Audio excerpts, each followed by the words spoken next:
வணக்கம் நண்பர்களே, விசி gardening ideas உங்களை அன்புடன் வரவேற்கிறது. வாஸ்து பூச்செடிகளில் வாடாமல்லி ஒன்று. இதன் பூக்கள் தோட்டத்திற்கு அழகு சேர்ப்பது மட்டும் இல்லாமல் மாலைகள் கட்டி இறைவனுக்கு சாற்றவும் பயன்படுது. சாதாரணமாக நாம் அதிகமாக பார்க்கக்கூடிய வாடாமல்லி என்றது வாடாமல்லி கலர் என்று அழைக்கக்கூடிய வாடாமல்லி மலர்கள் தான். இதை வயலட் கலர்னு சொல்லுவாங்க. வாடாமல்லியில் செர்ரி ரெட், பிங்க்கு, ஒயிட்டு அப்படின்னு இன்னும் 3 கலர்களும் இருக்குது. இதில் செர்ரி ரெட் என்று சொல்லக்கூடிய வாடாமல்லி செடிகள் மற்ற 3 வண்ண வாடாமல்லி செடிகளிலிருந்து சற்று வேறுபட்டு காணப்படுது. சிகப்பு வாடாமல்லி பூக்கள் மற்ற கலர்களை விட குறைவாகத்தான் பூக்குது. அதே போல் சிகப்பு வாடாமல்லி இலைகளும் மற்ற கலர் வாடாமல்லி இலைகளை விட மெல்லிதாகவும் நீண்டும் இருக்கும். வெயில் நேரத்தில் செர்ரி ரெட் நிறத்தில் காணப்படும் இந்த வாடாமல்லி பூக்கள் வெயில் இல்லாத நேரத்தில் நல்ல சிகப்பு நிறத்தில் தோற்றம் அளிக்கும். 4 கலர் வாடாமல்லி செடிகளில் அதிக கவனத்துடன் வளர்க்கக்கூடிய செடியும் இந்த சிகப்பு வாடாமல்லி செடி தான். ஏன்னா இந்த செடிகள் அதிக தண்ணீரையும் தாங்காது, அதிக வெப்பத்தையும் தாங்காது. வேறு பகுதியில் லேசான ஈரப்பதத்துடன் கூடிய மண் கலவையில் மட்டுமே இதை நல்லா செழித்து வளரும். சிலர் விதைக்காக இதோட பூக்களை பறிக்காமல் விட்டு வைப்பாங்க. இதனால் செடிகள் வளர்ச்சி பாதிக்கப்படும். பூக்களை பறிக்கும்போது தான் செடிகளின் பக்க கிளைகள் தளிர் விட்டு வளரும்.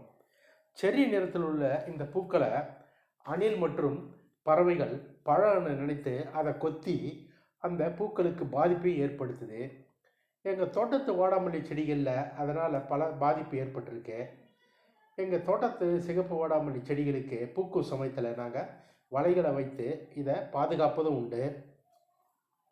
சிகப்பு வாடாமல்லி செடியை ஒப்பிடும்போது பிங்க் மற்றும் வெள்ளை வாடாமல்லி செடிகள் அதிகம் பூக்களை பூக்கக்கூது.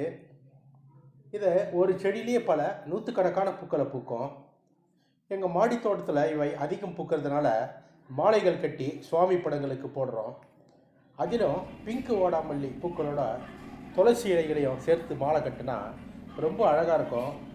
அதே போல் வெள்ளை வாடாமல்லி பூக்களோட துளசி சேர்த்து மாலை கட்டும்போது ரொம்பவும் வசீகரமாக இருக்கும்.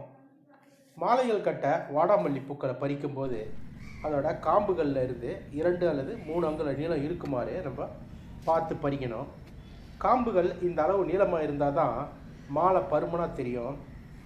எங்கள் வீட்டில் உள்ள இந்த வாடாமல்லி செடிகளில் இருந்து 4 நாளைக்கு ஒரு முறை இந்த பூக்களை பறித்து மாலை கட்டி சாமி படங்களுக்கு போடுறோம்.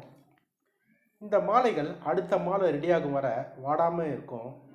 இதனால் சுவாமி படங்களுக்கு தினமும் மாலை சாற்ற வேண்டியதாக இல்லை. எளிதான பராமரிப்புடன் கொஞ்சம் செம்மண், கொஞ்சம் மணல் சேர்ந்த எல்லா வகையான மண் கலவையிலையும் வளர்ந்து அழகிய பூக்களை வருடம் முழுதும் பூத்து தோட்டத்திற்கு அழகு சேர்க்கும் இந்த 4 வண்ண வாடாமல்லி பூச்செடிகளை நீங்கள் வளர்க்க விரும்பினால் இதற்கான விதைகள் எங்களிடம் இருக்கும். விதைகள் தேவைப்படுவோர் 9150595922 என்ற வாட்ஸ்அப் எண்ணை தொடர்பு கொள்ளலாம்.